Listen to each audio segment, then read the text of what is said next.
Nel 2204, your pageant blogger host. Subscribe.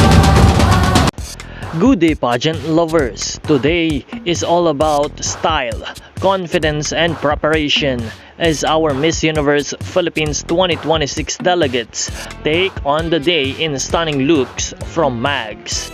From the very first step, mapapansin agad ang effortless styling ng bawat kandidata.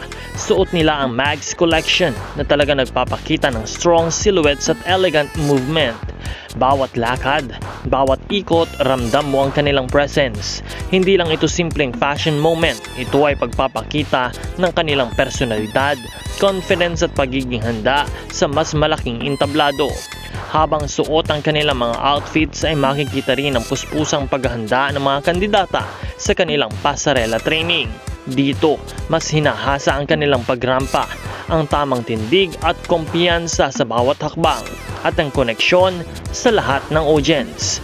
Mapapansin din ang kanilang dedikasyon, ilang oras ng practice, paulit-ulit na paglalakad at pag-perfect ng bawat galaw. Hindi biro ang laban na kanilang pinapasok. At habang papalapit na ang Grand Coronation Night, ay mas lalo pang umiinit ang kompetisyon. Ang bawat kandidata ay may kanya-kanyang signature walk, aura at karisma na siguradong magpapahanga sa hurado. Ang kombinasyon ng fashion mula sa Mags at ang kanilang pasarela skills ay isang patunay na handang-handa na silang sumabak sa pinakamalaking gabi ng kanilang journey. Sino kaya ang magwawagi? Sino ang mag-uuwi ng corona at magiging susunod na Miss Universe Philippines?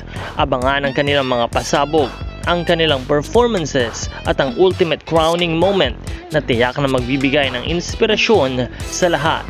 Ito ang laban ng ganda, kumpiyansa at determinasyon. If you enjoyed this vlog, don't forget to like, share, and subscribe for more pageant updates. Once again, this is your host, Nel2204, and thank you for watching. Support your favorite candidates and leave a comment.